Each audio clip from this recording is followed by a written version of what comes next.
오늘 우리에게 주신 하나님의 말씀은 구약성경 전도서 4장입니다. 전도서 4장 9절에서 12절의 말씀입니다. 구약성경 952쪽에 있습니다.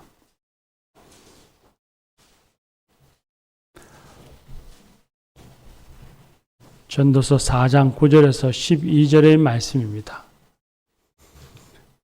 이제 하나님의 말씀을 경청하시겠습니다. 두 사람이 한 사람보다 나으면 그들이 수고함으로 좋은 상을 얻을 것임이라. 혹시 그들이 넘어지면 하나가 그 동물을 붙들어 일으키려니와 홀로 있어 넘어지고 붙들어 일으킬 자가 없는 자에게는 화가 있으리라. 또 두 사람이 함께 누우면 따뜻하거니와 한 사람이면 어찌 따뜻하랴. 한 사람이면 피하겠거니와 두 사람이면 맞설 수 있나니 세 겹줄은 쉽게 끊어지지 아니하느니라. 아멘. 이 말씀으로 은혜 주실 줄 믿습니다. 예수도 중창단 찬양하겠습니다.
귀한 찬양 감사합니다.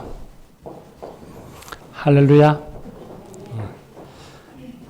우리 교회의 카페, 네이버 카페 사랑방에 보면 김철호 장로님이, 오늘 기도하신 김철호 장로님이 생활 속 사자성어 풀이를 매주 하나씩 해주고 있습니다.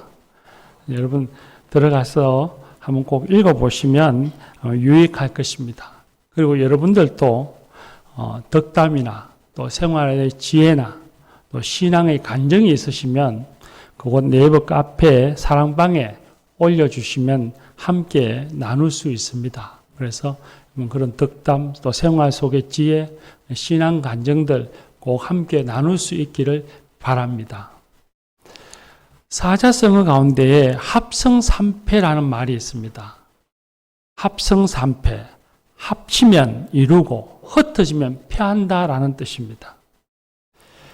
이 말은 안중근 의사가 1910년 여순 감옥에서 쓴 동양평화론 서문에 나오는 문장으로 합성삼패, 만고정리, 즉 합치면 이루고 흩어지면 패한다. 이는 만고의 정한 이치다라는 문장에서 따온 사자성어입니다.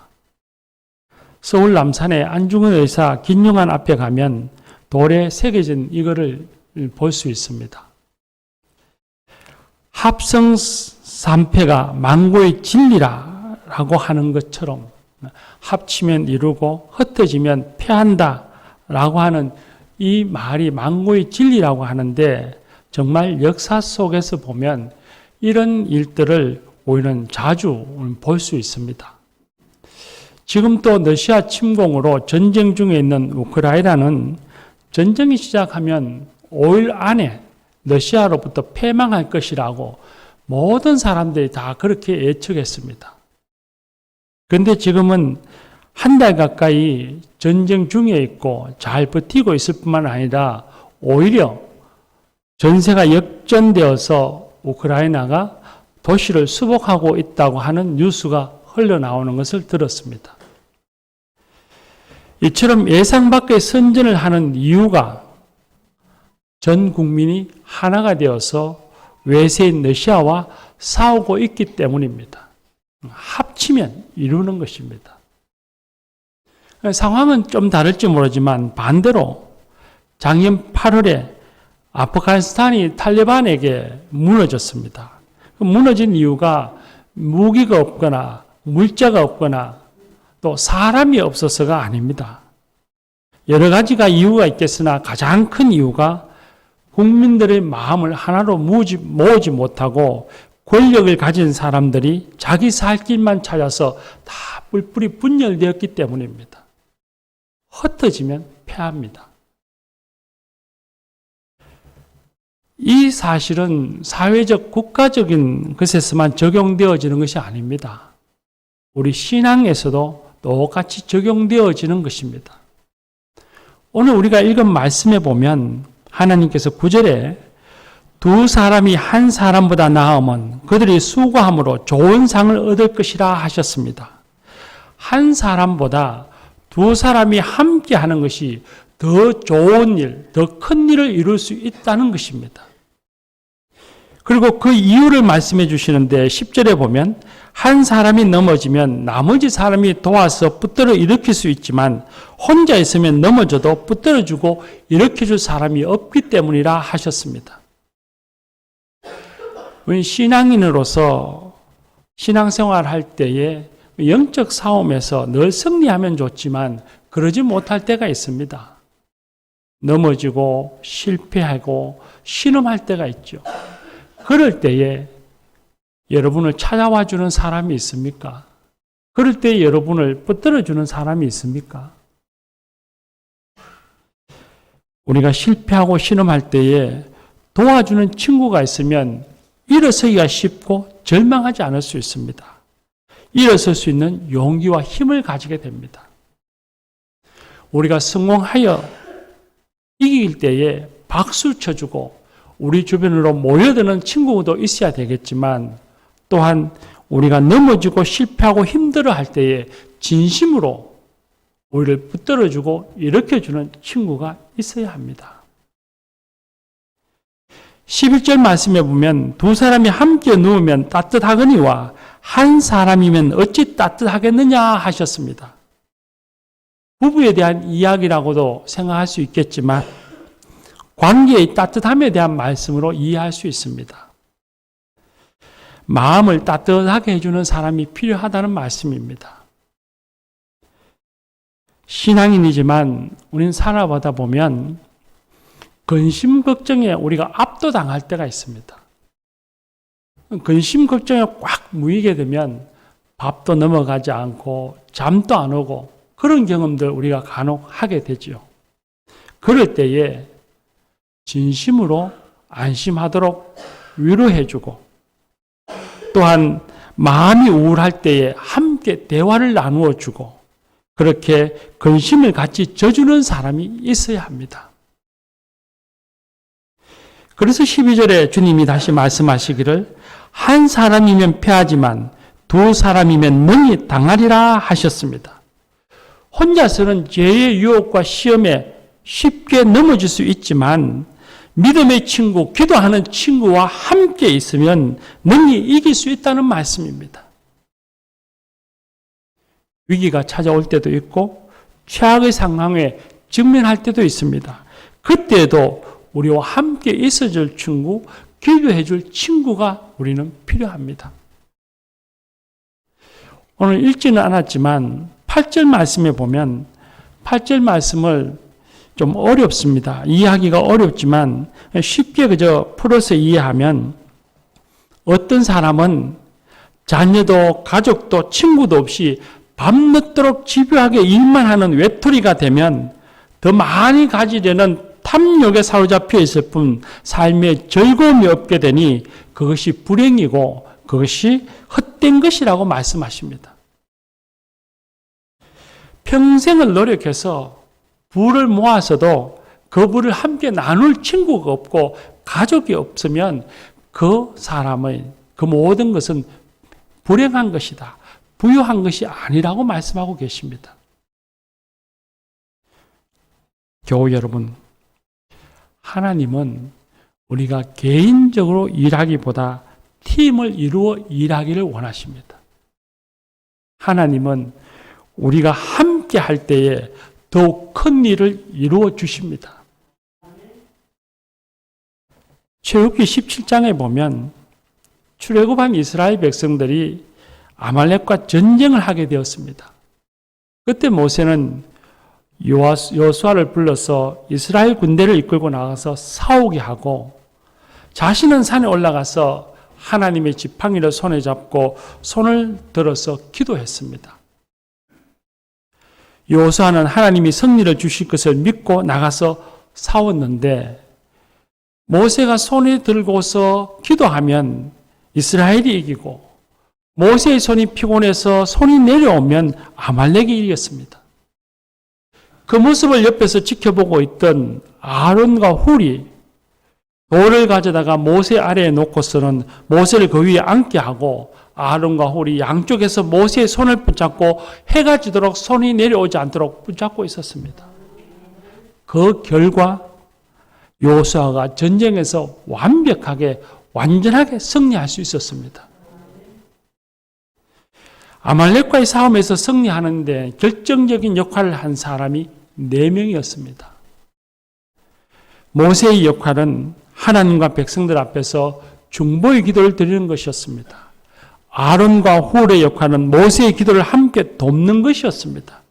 여호수아의 역할은 믿음으로 싸우는 것이었습니다. 믿음과 기도, 우리를 승리케 하시는 하나님이 우리에게 주신 가장 큰 무기입니다. 모세와 아론과 훌과 여호수아는 한 팀이었습니다. 한 팀을 이루어서 믿음을 갖고 기도하며 나아가 싸울 때에 승리를 거둘 수 있었던 것입니다. 마가복음 2장에 보면 예수님이 가버나움에 계실 때에 집에 계실 때에 많은 사람들이 예수님의 소문을 듣고 몰려들었습니다. 얼마나 많은 사람이 모여왔던지 집안에도 사람이 가득 차고 그리고 대문에 밖에까지 사람이 가득 찰 정도였습니다. 예수님께서는 그렇게 모여드는 사람들에게 하나님 나라에 관하여서 가르치고 계셨습니다. 그때 한 중풍병자를 네 사람의 친구가 침상에 한 모서리씩을 잡고 예수님을 찾아왔습니다. 예수님을 만나고 싶었으나 와서 보니 수많은 사람들로 인해서 예수님께 가까이 다가갈 수가 없었습니다. 웬만하면 포기하고 집으로 돌아갈 것 같은데 그 친구들은 환자를 침상채 들고 지붕으로 올라갔습니다. 그리고 지붕을 뜯었고 침상을 예수님이 계신 아래로 내려보냈습니다.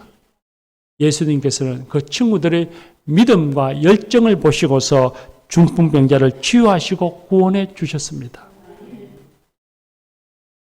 네 명의 친구가 한 팀이 되지 못했다면 중풍병자 친구를 예수님께 데려갈 수 없었을 것입니다. 지붕을 뜯고 예수님께 환자를 내려보낼 수가 없었을 것입니다.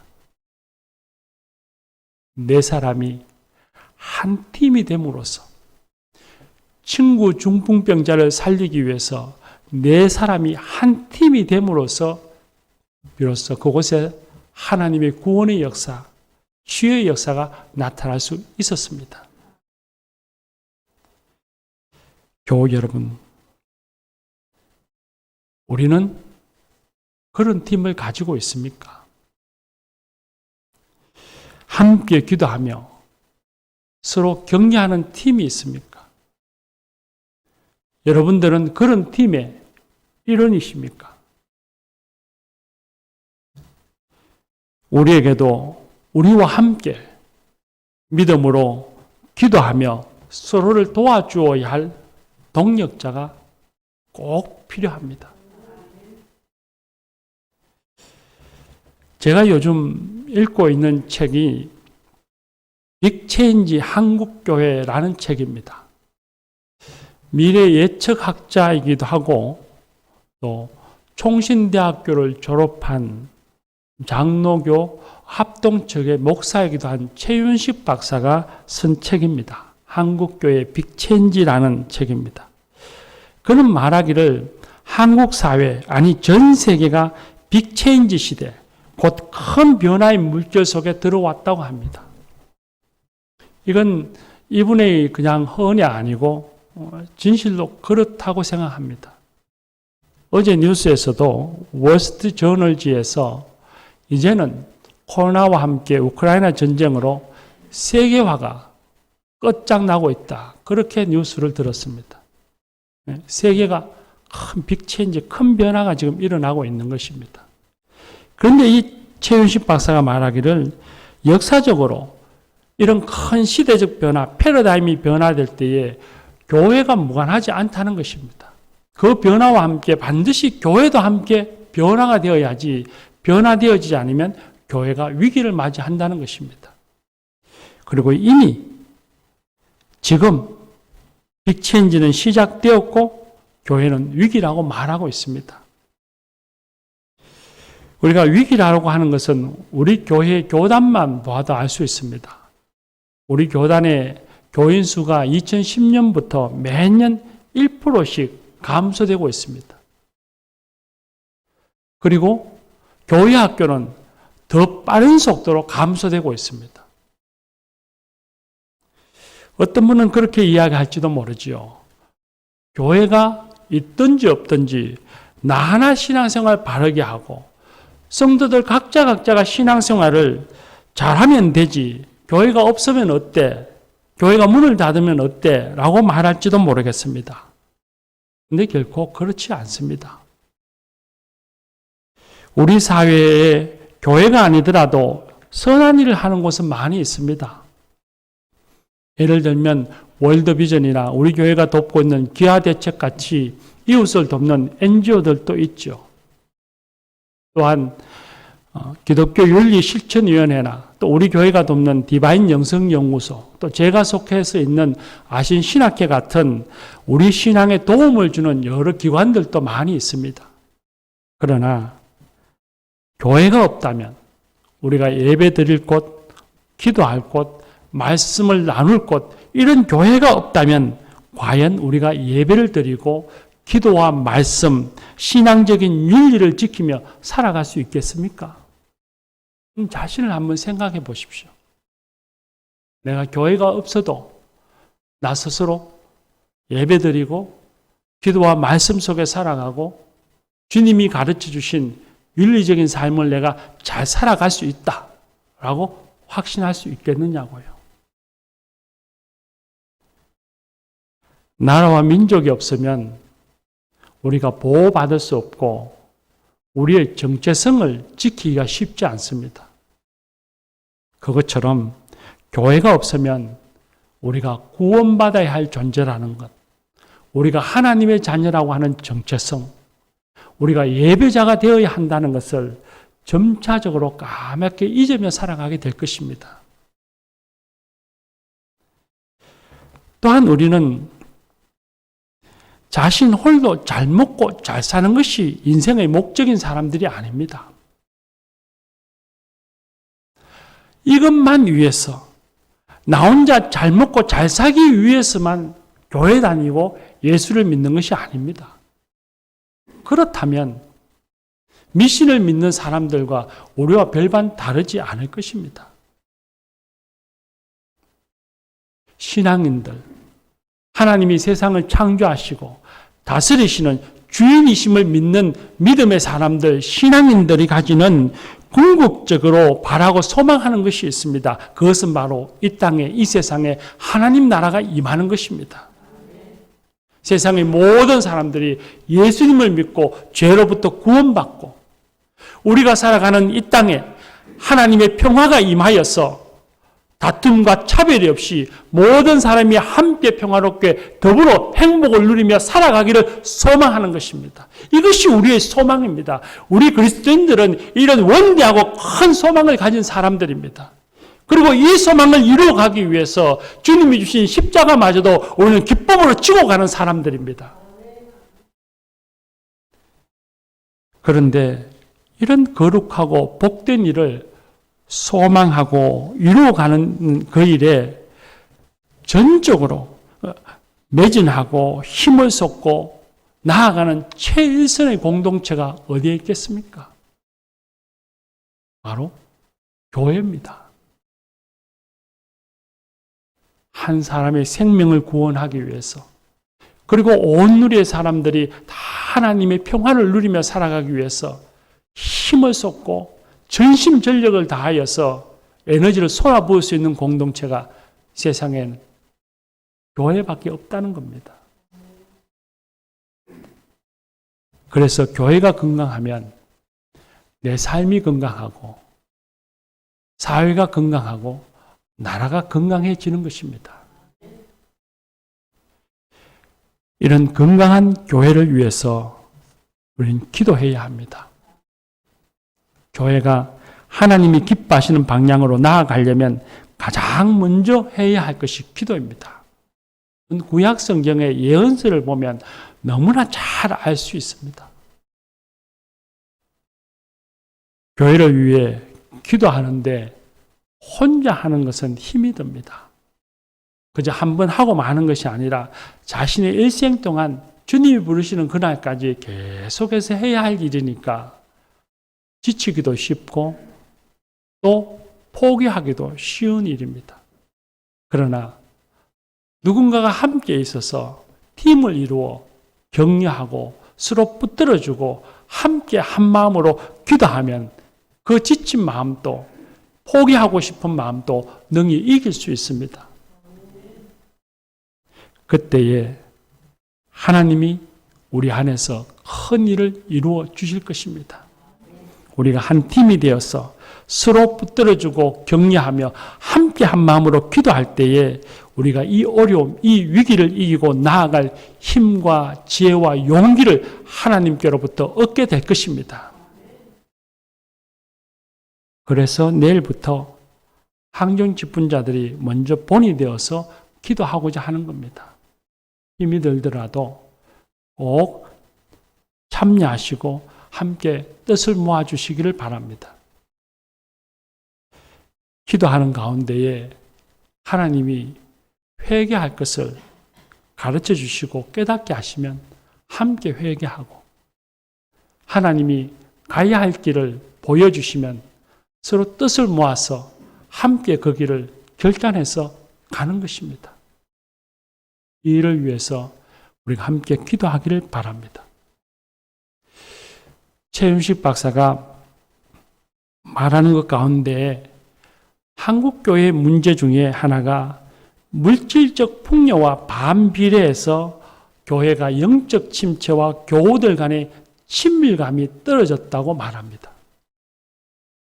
과거를 한번 생각해 보십시오.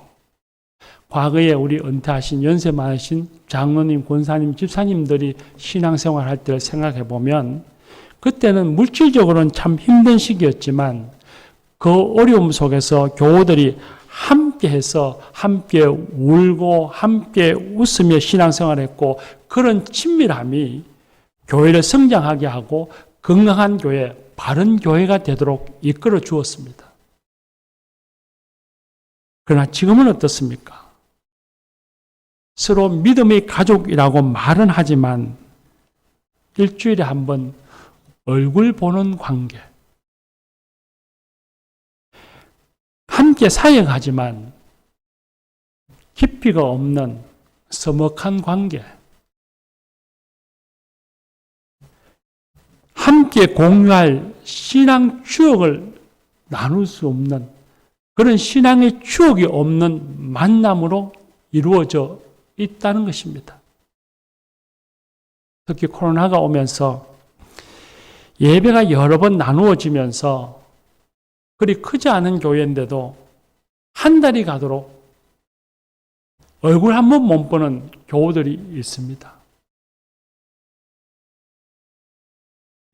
하나님 나라를 향해 가는 동일한 목표, 동일한 방향, 동일한 가치관을 갖고 살아가는데도 그가 살았는지 죽었는지, 그가 병이 들었는지 건강한지, 그 가정에 무슨 일이 생겼는지 우리는 전혀 알지 못하고 그렇게 지내가고 있습니다. 이래서는 바른 교회, 건강한 교회로 변화될 수 없습니다. 이제는 팀을 이루어야 합니다.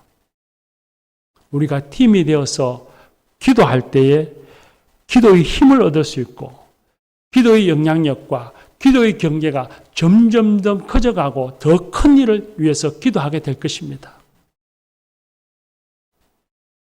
부활절이 지나면 전도회별로 팀을 짜서 기도 연대를 시작할 것입니다. 각 여전도회와 남성교회 회장단에게 연락하겠지만 4명을 기준으로 팀을 만들어 주시기를 바랍니다. 3명도 좋고 4명도 한 팀이 될 수 있습니다. 서로 한 팀이 되어서 50일 동안 매일같이 서로를 위해 기도하도록 하겠습니다. 동일한 기도팀이 되어서 함께 찬양하고 함께 예배도 드리고 서로를 위해서 기도할 수 있습니다.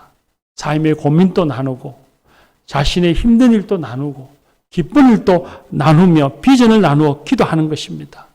낙심하고 회의에 빠질 때는 서로 붙들어주고 손을 잡아 일으켜줄 수 있습니다.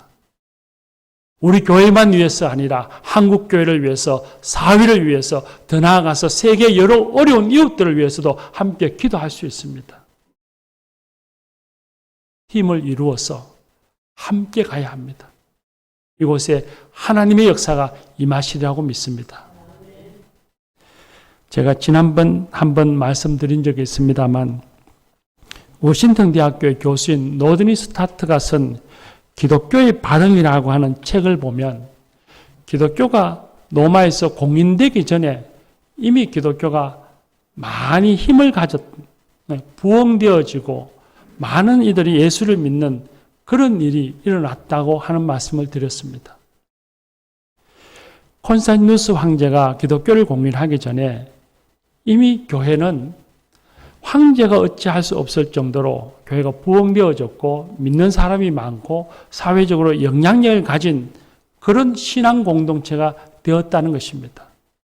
그런데 이 노드니 스타트가 그렇게 부흥되어지는 원인, 그런 사회의 로마 제국 전체에 그런 큰 영향력을 가진 원인이 무엇일까를 사회과학적인 방법으로 분석했는 그 가운데에 그는 말하기를 그렇게 교회가 박해와 기근과 어려움 속에서도 부흥할 수 있었던 이유는 작은 그룹이 사랑으로 돌보고 섬기는 그런 소그룹 공동체 생활을 통해서 성장할 수 있었다고 말하고 있습니다.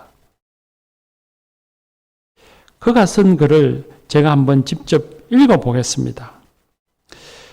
교회가 성장한 이유는 비록 많은 기적이 일어났지만 저작거리에서 기적을 행사했어도 콘스탄티누스가 기독교가 성장해야 한다고 천명했어도 심지어 순교자들이 신뢰도를 높였기 때문도 아니었다.